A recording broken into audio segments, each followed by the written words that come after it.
The alarm bells rang across the Terran Defense Council building in Geneva. Sarah Chen looked up from her morning coffee as red lights flashed on every screen in the emergency briefing room. As Earth's president, she had seen many crises, but nothing like this. Admiral Sarah Reeves rushed into the room, her face pale. "Madam President, we have a situation. A massive alien fleet just appeared at the edge of our solar system." Chen set down her cup with shaking hands. "How many ships?" "Our sensors count over 50 vessels. Each one is the size of a city." Reeves activated the main display. The screen showed enormous alien ships that looked like floating pyramids made of dark metal. "They're broadcasting a message on all frequencies." The screen flickered and an alien face appeared. The creature had blue-gray skin, 4 eyes arranged in a diamond pattern, and a mouth that seemed too wide for its head. When it spoke, its voice was cold and mechanical. "Primitive humans of Earth. I am Admiral Kethavar of the Zephyrian Imperial Fleet. Your world has been selected for integration into the Galactic Empire. You have 72 of your standard hours to surrender completely. Lay down all weapons. Prepare your leaders for transport to Imperial processing centers. Resistance will result in the complete destruction of your species." The transmission ended. The room fell silent except for the humming of computers. General Rodriguez, head of Earth's military forces, spoke first. "How is this possible? Our deep space monitors should have detected them long before they reached our system. Their technology is far beyond ours," Dr. Kim Walsh, the chief scientist, said quietly. "They must have some kind of faster-than-light travel that bypasses our detection systems." President Chen felt the weight of 7 billion lives on her shoulders. "What do we know about this galactic empire?" Dr. Walsh pulled up files on her tablet. "According to the radio signals we've been monitoring from deep space, there's a massive civilization out there. Multiple species working together under one government. They've apparently controlled most of the galaxy for thousands of years. And now they want us," Chen said. Admiral Reeves stepped forward. "Madam President, we need to discuss our options. I recommend we activate the emergency protocols immediately." Chen nodded. "Call an emergency session of the World Council. Get me the leaders of every major nation on a secure channel within the hour." As staff members hurried to carry out orders, Chen stared at the image of the alien fleet still displayed on the screen. Each ship was enormous, bristling with weapons she couldn't begin to understand. Earth's entire space force consisted of a few dozen patrol ships and orbital defense platforms. Against this enemy, they looked like toys. 2 hours later, the leaders of Earth's major nations appeared on screens around the conference room. The Chinese premier looked tired. The European Union president seemed angry.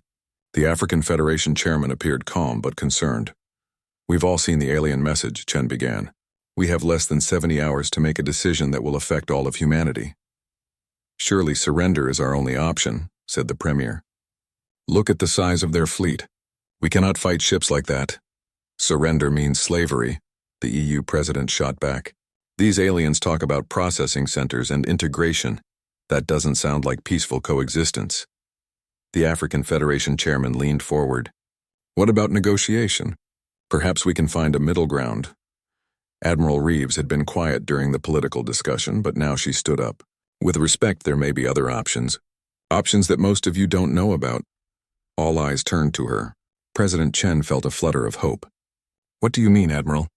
Reeves looked around the room carefully. "For the past 50 years, since we first detected alien radio signals, Earth has been preparing. Not just preparing to meet aliens, but preparing for the possibility that they might be hostile." "Preparing how?" asked the premier. "Project Nightfall," Reeves said simply. "A joint military program between all Earth nations. Hidden shipyards, new weapons, technologies that we've kept secret even from most government leaders." General Rodriguez frowned. "I've never heard of this project." "That was the point," Reeves replied. "After we realized the galaxy was full of advanced civilizations, we knew we might need to defend ourselves someday. We've been building a real space navy in secret, ships designed specifically to fight enemies with superior technology." Dr. Walsh looked skeptical. "How could you hide something that large?" "Underwater bases," Reeves explained. "Deep ocean construction facilities. The ocean floor is the perfect place to build ships without being detected from space. We've been using automated systems and small crews who thought they were working on different projects." President Chen felt her heart racing. "How many ships?" "Enough," Reeves said. I can't give exact numbers in an open channel, but we're not as defenseless as these aliens think we are. The room erupted in voices as world leaders asked questions all at once. Chen called for order. Admiral, what are you recommending? Reeves straightened her shoulders. I recommend we reject their ultimatum. Show them that humanity won't be pushed around by bullies no matter how big their ships are. That's suicide, the Premier protested. Even if this secret fleet exists, how can a few dozen ships fight that armada? Because they don't know what we're capable of, Reeves said. They think we're primitive. They think our weapons are weak. They're expecting an easy victory against scared, helpless humans. The EU president looked thoughtful. You're talking about using the element of surprise. Exactly. They've probably conquered dozens of worlds the same way. Show up with overwhelming force, demand surrender, and most civilizations give up without a fight. But humans don't give up. We fight back even when the odds are impossible. President Chen looked around at the faces on her screens. Fear, uncertainty, but also something else. Determination. The same spirit that had carried humanity through every crisis in its history. We need to vote, she said. All in favor of rejecting the alien ultimatum and activating whatever defenses we have? One by one, hands were raised. Even the Premier, after a long pause, raised his hand. It's unanimous then, Chen said. Admiral Reeves, prepare your secret fleet. Dr. Walsh, I want our scientists working on any technology that might help. General Rodriguez, get our conventional forces ready to support however they can. Admiral Reeves smiled grimly. Madam President, the aliens are about to learn something about humanity. We don't surrender. We don't back down. And we certainly don't let bullies tell us what to do. As the meeting ended and screens went dark, Chen remained staring at the image of the alien fleet. In 68 hours, the most important battle in human history would begin. She just hoped Admiral Reeves was right about their secret weapons. Outside, across the Earth, people looked up at the sky and wondered if they would see another sunrise. Admiral Sarah Reeves stood on the bridge of the command center deep beneath the Pacific Ocean. Through the massive windows, she could see the final preparations taking place. Workers in underwater suits moved like ghosts through the dark water, making last-minute checks on the ships that would soon rise to defend Earth. Admiral, all bases are reporting ready status, Lieutenant Commander Torres said from his station. The Atlantic, Pacific, Indian Ocean, and Arctic facilities have completed their launches. Reeves nodded. For 50 years, humanity had been preparing for this moment. What started as a small project after detecting the first alien radio signals had grown into the largest secret operation in human history. 4 massive underwater shipyards hidden from satellite detection had been building Earth's real space navy. How many ships total? She asked. 312 vessels, Admiral. 72 heavy cruisers, 140 destroyers, and 100 corvettes, all equipped with the new weapon systems. On the surface, the alien deadline was just 6 hours away. The Zephyrian fleet had moved closer to Earth, positioning themselves just beyond the moon. Their ships were even more impressive up close. Each vessel was several kilometers long, covered in smooth metal that seemed to absorb light. Weapon ports dotted their hulls like angry eyes. Admiral Kethavar had sent several more messages, each one more threatening than the last. The aliens seemed confused by humanity's silence. Most species apparently surrendered immediately when faced with imperial might, but humans were different. Admiral, we're receiving a transmission from President Chen, the communications officer reported. Chen's face appeared on the main screen. She looked tired but determined. Admiral, the deadline is almost here. Are your forces ready? Yes, Madam President. The Black Armada is prepared for combat. Chen raised an eyebrow. Black Armada? Reeves smiled slightly. That's what the crews have been calling the fleet. Our ships are painted with a special coating that absorbs radar and light. They're almost invisible against the darkness of space. How do our weapons compare to theirs? We don't know for certain, Reeves admitted. But our scientists have spent decades studying the physics of space combat. While the aliens have been fighting enemies with similar technology, we've been developing weapons specifically designed to penetrate their type of defenses. Dr. Walsh appeared beside the president. Admiral, can you explain the new weapons to us? Reeves turned to a display showing technical diagrams. The aliens use energy shields and armor designed to deflect laser and plasma weapons. So we went in a completely different direction. Our ships carry railguns that fire solid projectiles at 15% of light speed. They also have missile systems that use controlled antimatter explosions. Antimatter? Chen looked shocked. Isn't that incredibly dangerous? The galactic civilizations abandoned antimatter weapons thousands of years ago because they were too destructive. They prefer clean energy weapons that disable rather than destroy. But we're not interested in clean warfare. We want to win. Lieutenant Commander Torres looked up from his station. Admiral, the alien fleet is broadcasting again. Admiral Kethvar's face filled the screen. The alien looked annoyed. Humans of Earth, your time limit expires in 1 of your hours. We have detected no preparations for surrender. This is your final warning. Comply immediately or face destruction. Reeves stepped forward. Open a channel to the alien fleet. Channel open, Admiral. Admiral Kethvar, this is Admiral Sarah Reeves of the Earth Defense Force. We have considered your ultimatum carefully. The alien's 4 eyes focused on her image. And? Our answer is no. Earth will not surrender. If you want our world, you'll have to take it. Kethvar's wide mouth stretched in what might have been a smile. Foolish primitive.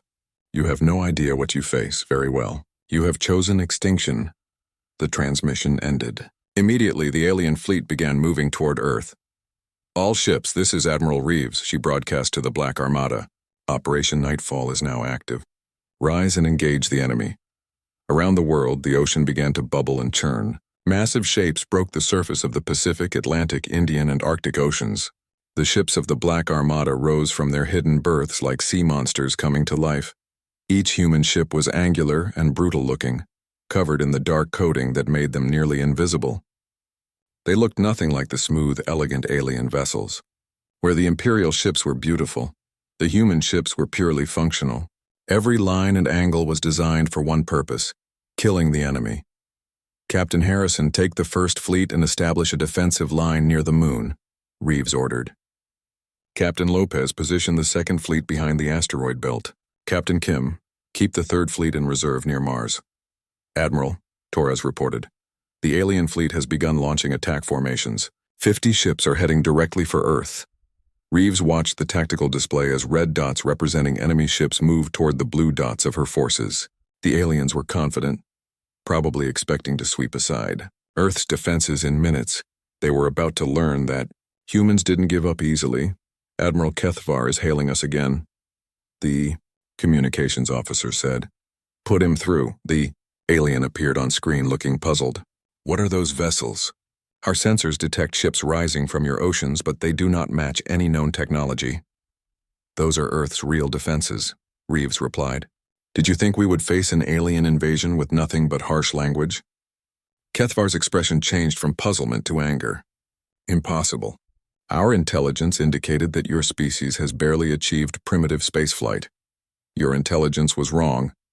We've been preparing for this day for 50 years. Every ship in our fleet was designed specifically to fight enemies with superior technology. Superior technology always wins, human. Your primitive weapons cannot penetrate Imperial shields. Reeves smiled coldly. We'll see about that. All ships weapons free. Engage at will. The first human ship to enter weapons range was the destroyer Defiance. Captain Martinez had volunteered for the honor of firing the first shot in humanity's war against the galaxy. Target the lead Imperial cruiser, Martinez ordered. Load armor-piercing rounds in the main railgun. Target locked, Captain. Fire. The railgun discharged with no sound in the vacuum of space, but the effect was immediate. A solid tungsten rod, accelerated to nearly 50,000 kilometers per second, struck the alien ship's shields. The Imperial shields, designed to deflect energy weapons, had no defense against a physical projectile moving at relativistic speeds. The tungsten rod punched through the shield like it wasn't there, tore through the ship's hull and exited on the other side, leaving a perfectly round hole 3 meters wide. The alien ship shuddered. Atmosphere venting from the wound, but it remained intact. Minimal damage, Martinez reported. Their hulls are tougher than expected. Switch to high-explosive antimatter rounds, Reeves ordered from the command center. All ships focus fire on individual targets. This time, when the human weapons hit, the results were spectacular. Antimatter explosions tore through alien hulls like paper. Ships that had dominated the galaxy for millennia crumpled and exploded under the assault of weapons their designers had never imagined, Admiral. Kethvar watched in horror as his advance squadron was destroyed in less than 10 minutes. Of 50 ships, only 12 managed to retreat to the main fleet. Impossible, he whispered. How do such primitives possess such destructive weapons? His communication officer looked terrified. Admiral, the human weapons are unlike anything in our databases. They're using kinetic projectiles and antimatter explosions. Our shields are useless. Kethvar stared at the tactical display showing the wreckage of his ships. For the first time in his long military career, he felt something he had never experienced before. Fear. Captain Marcus Torres gripped the arms of his command chair as the destroyer Vengeance accelerated toward the alien fleet. Around him, his crew worked with calm efficiency despite knowing they were about to engage an enemy that had conquered most of the galaxy. Distance to enemy formation? Torres asked. 200,000 kilometers and closing, replied Lieutenant Chen at the sensor station. Enemy ships are maintaining defensive formation around the moon. Torres studied the tactical display. Admiral Kethvar had learned from his first defeat. Instead of sending small attack groups, he had positioned his entire remaining fleet in a tight formation. Nearly 200 alien ships formed a wall of metal and weapons between the moon and Earth. Captain, incoming transmission from Admiral Reeves, the communications officer reported. Put her through. Admiral Reeves appeared on the screen, broadcasting from her command ship Indomitable. All ships, this is the Admiral. The enemy has dug in around Luna. They think they can use the moon as a shield while they bombard Earth. We're going to show them they're wrong. Torres nodded. The human fleet had been divided into 3 attack groups. His squadron of 30 destroyers would hit the alien left flank. Captain Harrison's heavy cruisers would assault the center. Captain Lopez would take her fast corvettes and attack from below. Remember, Admiral Reeves continued, these aliens have conquered hundreds of worlds. They're experienced, they're well-armed, and they have superior numbers. But they've never fought humans before. Use that to our advantage, the transmission ended. Torres activated his ship's internal communication system. All hands, this is the captain. In 10 minutes, we will engage the enemy. Remember your training. Trust your weapons. And show these aliens what happens when they threaten Earth. He switched to the squadron command frequency. All ships form up for attack run. Activate stealth systems. Around the Vengeance, 29 other destroyers seemed to fade from view. The special coating that covered their hulls absorbed most electromagnetic radiation, making them nearly invisible to enemy sensors. Enemy formation coming into range, Lieutenant Chen reported. I'm detecting massive energy buildups from their weapons. Torres could see the alien ships on his main screen now. They were beautiful in their own way, all smooth curves and gleaming metal. But beauty wouldn't help them against human determination. All ships target the leftmost group of enemy vessels. Fire when ready. The space around Torres exploded into silent violence. Human railguns fired solid projectiles at incredible speeds. Missile launchers released streams of antimatter-tipped warheads. Point defense systems created walls of superheated plasma to intercept incoming enemy fire. The aliens responded immediately. Beams of pure energy lanced out from their ships, bright enough to be seen from Earth. Most of the beams missed their targets, as the human ships jinked and twisted through space with maneuvers. No sane pilot would attempt, but some found their marks. The destroyer. Courage took a direct hit from an Imperial plasma cannon. The beam cut through the ship's armor like a sword, splitting it in half. Both sections tumbled away, venting atmosphere and debris. Courage is down, Torres reported grimly. All ships increase evasive maneuvers. But the human weapons were having their own effect. The first wave of railgun projectiles slammed into the alien formation, with devastating results. Ships that had ruled the galaxy for centuries crumpled under impacts they were never designed to withstand. Direct hit on enemy cruiser, Lieutenant Chen called out. She's breaking apart. Torres watched as a kilometer-long alien ship twisted and exploded. These vessels had probably destroyed dozens of civilizations, but they couldn't handle weapons that struck with the force of small meteors. The antimatter missiles were even more effective. When they detonated against alien hulls, they created explosions that tore through metal like tissue paper. Each successful hit eliminated an enemy ship completely, but the aliens were adapting quickly. They began using their superior numbers to focus fire on individual human ships. The destroyer Defiant disappeared in a ball of plasma fire. The Ranger lost its main engines and began spinning helplessly. Captain, the tactical officer called. Enemy ships are changing formation. They're trying to surround us. Torres saw the problem immediately.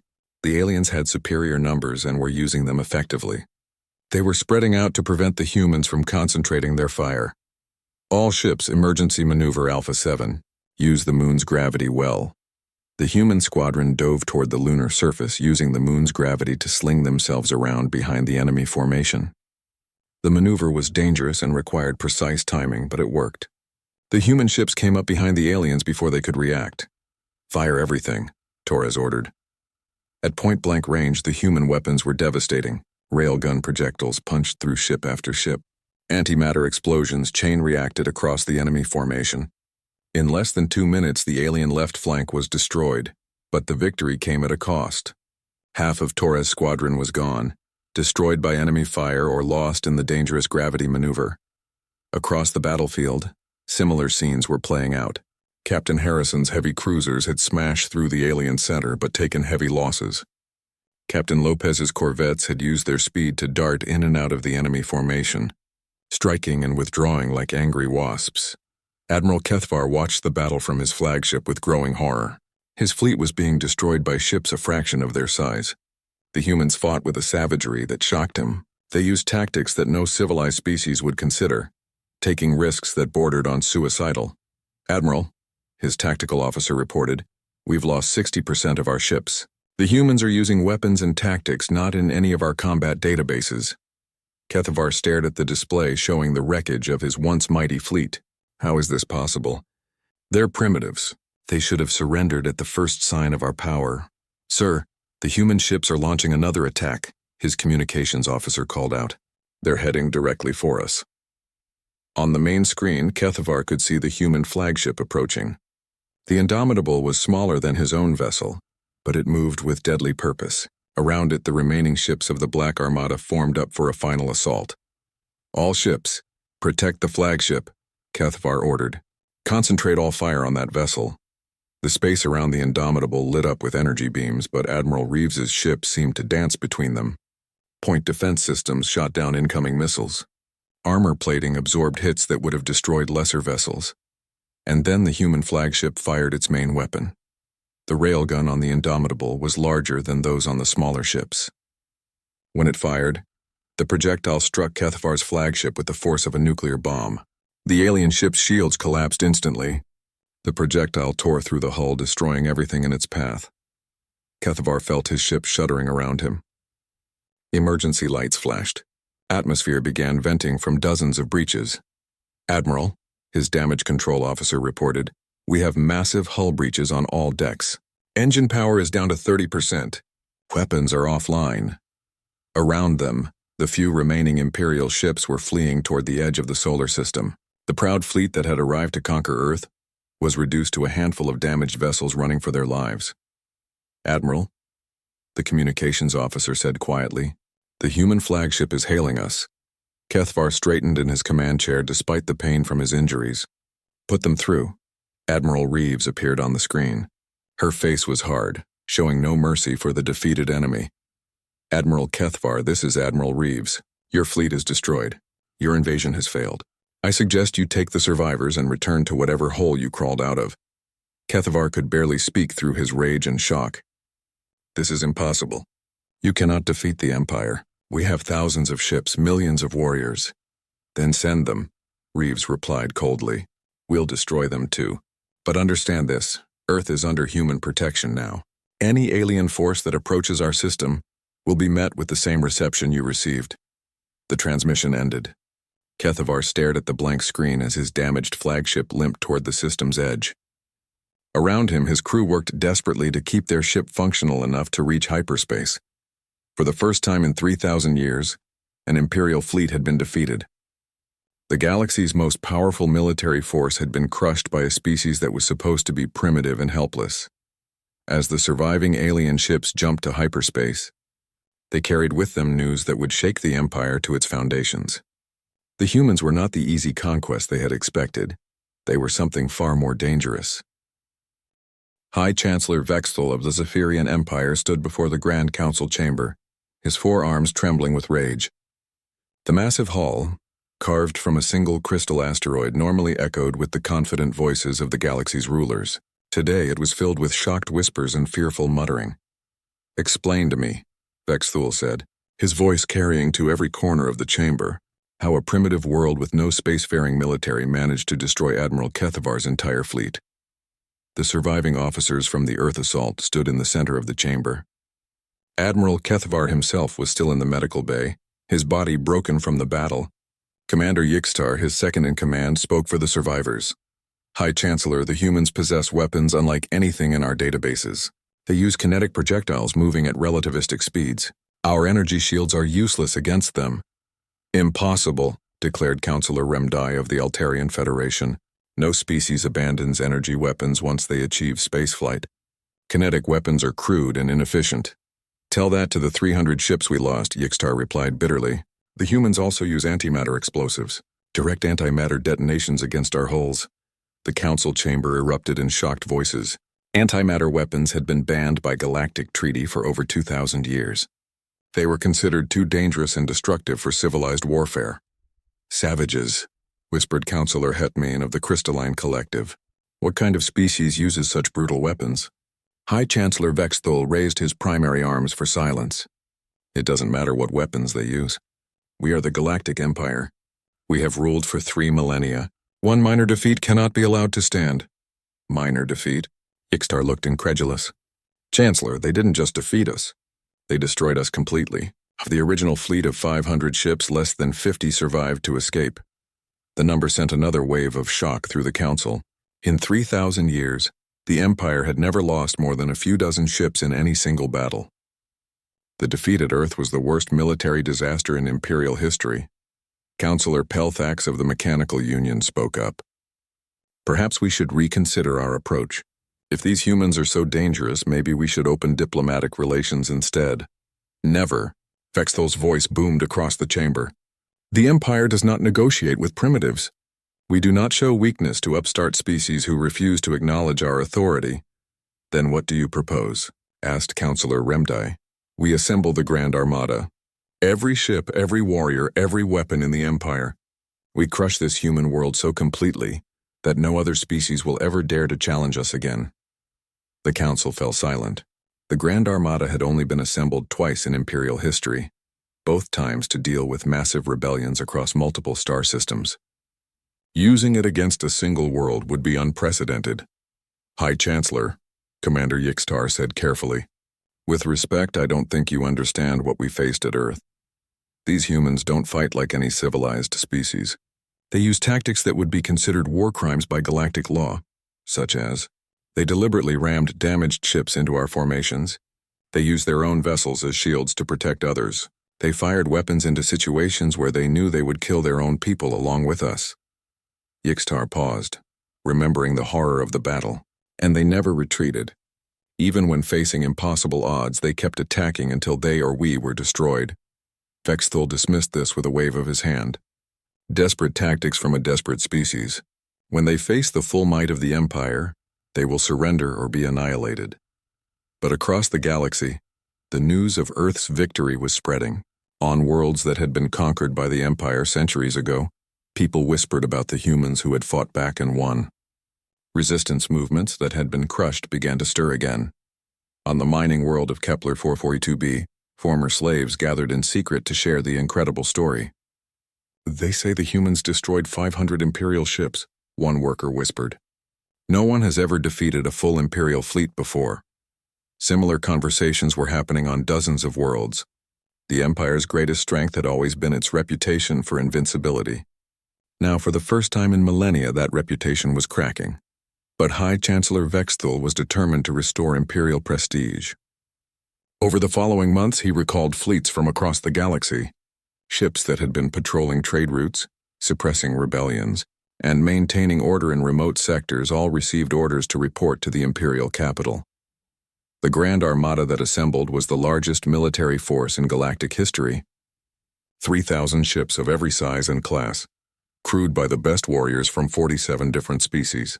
Massive dreadnoughts that could destroy entire cities with a single shot. Fast attack cruisers designed for planetary assault. Support vessels carrying enough supplies to maintain the fleet for years. Admiral Zekathara, the Empire's most experienced commander, was given overall command. She had fought in every major Imperial campaign for the past 500 years and had never lost a battle. "High Chancellor," she said as she reviewed the fleet composition, "this is enough firepower to destroy 100 worlds. Are you certain we need this much force against a single planet?" "The humans must be made an example of," Vexthal replied. "Every species in the galaxy must see what happens to those who defy the Empire. Destroy their world completely. Leave nothing but asteroids and dust." Admiral Zekathara nodded, though privately she wondered if they were overreacting. How dangerous could one primitive world really be? Meanwhile, back in the Sol system, humanity was preparing for the storm they knew was coming. Admiral Reeves stood in the new command center that had been built in orbit around Earth. Through the massive windows, she could see the construction efforts taking place across the system. "Admiral, the defense grid is nearly complete," reported Captain Torres, who had been promoted after his heroic actions in the first battle. "All orbital platforms are online and testing successfully." The Sol defense grid was humanity's newest and most ambitious project. Massive platforms positioned throughout the solar system, each one equipped with weapons that could manipulate solar energy itself. If the Empire sent another fleet, they would find Earth protected by the power of its own star. "What about the fleet?" Reeves asked. "Production is ahead of schedule. We now have over 600 ships operational, with more coming online every day. The hidden shipyards are working at maximum capacity." Reeves nodded, but she looked troubled. Intelligence reports suggested the Empire was preparing something massive. Refugees from Imperial space spoke of huge fleets gathering at the Empire's capital. If the reports were accurate, humanity's next battle would make the first one look like a minor skirmish. "Admiral," the communications officer called out, "we're receiving a transmission from deep space. It's from the Empire." Admiral Zekthara's face appeared on the main screen. She was humanoid but with silver-gray skin and completely black eyes. When she spoke, her voice was cold and professional. "Humans of Earth, I am Admiral Zekthara of the Imperial Grand Armada. You have defied the Empire and destroyed Imperial property. For this crime, your world has been sentenced to complete annihilation." The image shifted to show the massive fleet approaching the Sol system. Ship after ship stretched across space, a metal wall of destruction heading for Earth. "We offer no terms. We will accept no surrender. Every human will be eliminated. Every structure on your world will be destroyed. Your species will be erased from history as an example to others." The transmission ended. Admiral Reeves stared at the image of the approaching armada. There had to be thousands of ships, more military power than she had ever imagined. "Admiral," Captain Torres said quietly, "our entire fleet is outnumbered 5-1. Reeves smiled grimly. "Good. That means it will be a fair fight." Around her, the crew began preparing for the greatest battle in human history. In a few days, they would discover whether humanity's defiance would lead to victory or extinction. The galaxy watched and waited to see which would prove stronger: the Empire's overwhelming power or humanity's refusal to surrender. The Second Battle of Sol began when the Imperial Grand Armada dropped out of hyperspace at the edge of the solar system. Admiral Zekathara watched her tactical display with satisfaction, as 3,000 ships arranged themselves in perfect formation.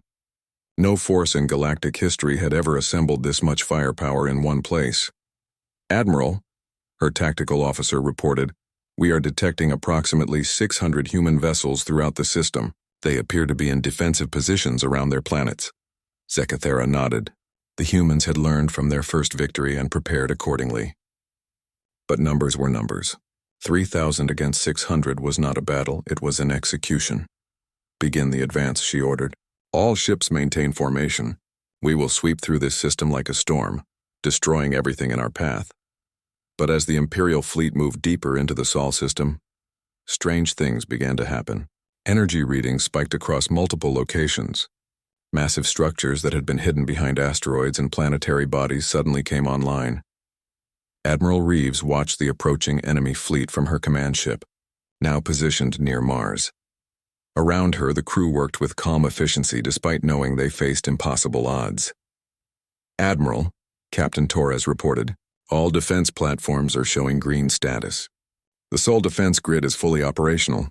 Reeves smiled. The past months had been spent preparing for this moment. While the Empire gathered its forces, humanity had turned its entire solar system into a fortress. "Activate the grid," she ordered. "Show them what happens when you threaten our home."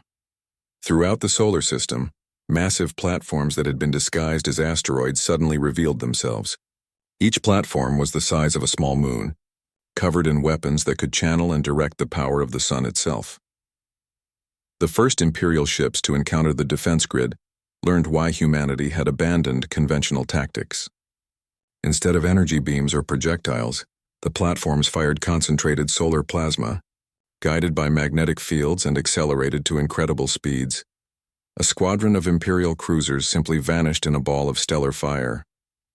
The plasma was so hot and energetic that it turned their armor into gas before they could even register the attack.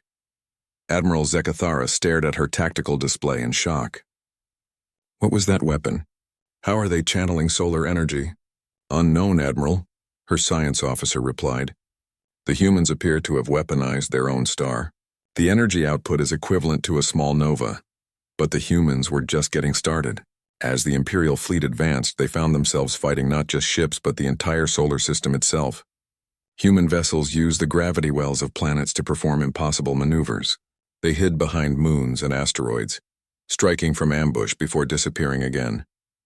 The Black Armada had grown since the first battle. New ships emerging from Earth's hidden shipyards were even more advanced, equipped with weapons that pushed the boundaries of physics. Some carried gravity bombs that could crush Imperial ships like tin cans. Others used quantum torpedo that phased through shields and armor as if they weren't there. Captain Harrison, commanding the heavy cruiser squadron, led his ships in a desperate attack against the Imperial center. His vessels were outnumbered 10-1, but they fought with a fury that shocked the enemy. All ships, concentrate fire on that dreadnought, Harrison ordered, targeting a massive Imperial vessel that was pounding human positions with devastating firepower. The human ships dove toward their target like angry wasps, dodging through a forest of enemy fire. Their railguns fired continuously, sending streams of relativistic projectiles into the alien formation. Antimatter missiles exploded in brilliant flashes, tearing through ships that had ruled the galaxy for centuries. The Imperial dreadnought, a kilometer-long monster that had destroyed entire worlds, found itself under assault by weapons it had no defense against. Human projectiles punched through its armor as if it were paper. Antimatter explosions tore massive chunks from its hull, but the ship was too large to kill quickly. Its return fire caught the cruiser Dauntless, splitting it in half with a plasma beam that could have melted a mountain. The Resolve lost its engines and began spinning helplessly through space. "Captain," Lieutenant Kim called out, "we're taking heavy casualties. Should we withdraw?" Harrison looked at the tactical display showing the massive enemy formation surrounding them. Withdrawal would mean abandoning their mission and letting the Imperial fleet reach Earth. "Negative," he replied. "All ships ramming speed. If we can't outgun them, we'll ram them." The surviving human cruisers accelerated toward the enemy dreadnought at maximum speed. The Imperial crew watched in horror as the primitive ships prepared to sacrifice themselves rather than retreat. The cruiser, indefatigable, struck first, its armored prow punching deep into the dreadnought's hull before its antimatter reactor went critical. The explosion tore a massive crater in the alien ship's side.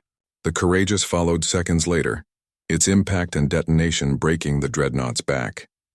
Admiral Zekathara felt her flagship shudder as the massive Imperial vessel broke apart and exploded. Around her, similar scenes were playing out across the battlefield. Human ships, outnumbered and outgunned, were sacrificing themselves to destroy much larger enemy vessels. "Admiral," her tactical officer reported, "we've lost over 800 ships. The humans are using suicide tactics. They're ramming our vessels with their damaged ships." "Impossible," Zekathara whispered. "No civilized species fights like this." But the humans weren't finished.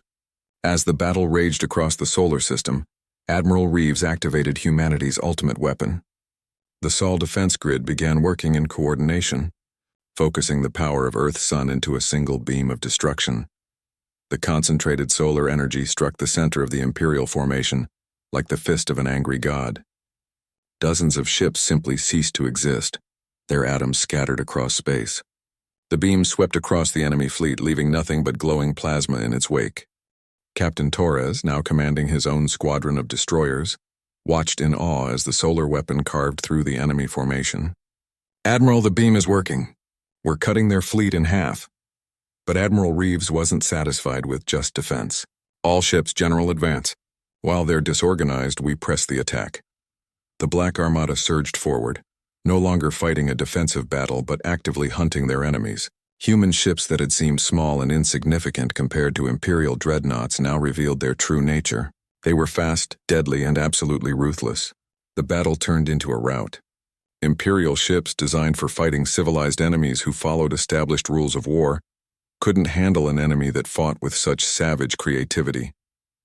Human vessels used tactics that no military academy taught. Ramming attacks, gravity weapons, antimatter mines, and coordinated strikes that turned the Imperial formation into chaos. Admiral Zekthara watched her mighty armada disintegrate before her eyes. Ships that had conquered hundreds of worlds were being destroyed by vessels a fraction of their size. The humans fought like demons, never retreating, never surrendering, always finding new ways to kill their enemies. "Admiral," her communications officer called out, "we're receiving surrender requests from multiple squadrons. They're asking permission to withdraw." Zekthara stared at the tactical display showing the wreckage of her fleet. Of 3,000 ships, less than 500 remained combat effective. The rest were destroyed, damaged, or fleeing toward the edge of the system. "Signal general retreat," she ordered quietly. "All ships withdraw to hyperspace immediately." But Admiral Reeves wasn't finished with them. "All ships pursue the enemy.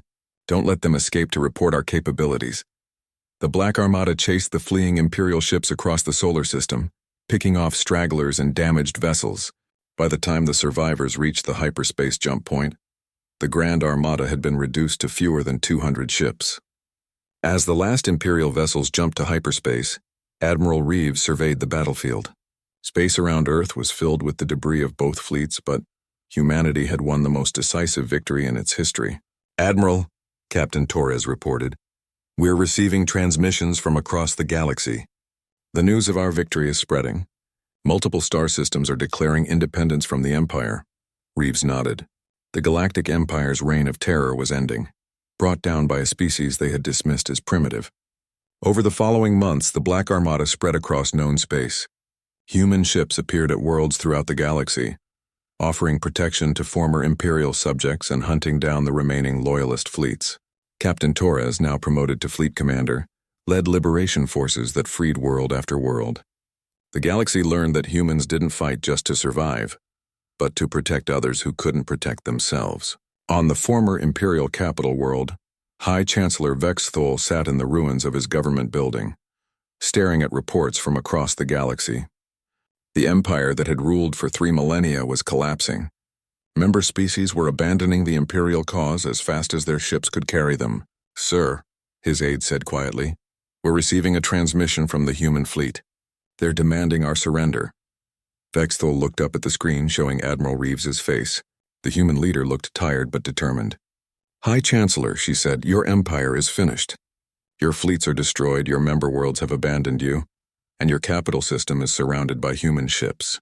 I offer you the same terms you offered Earth. Unconditional surrender." Vexthol closed his 4 eyes. "And if I refuse? Then we'll do to your world what you tried to do to ours.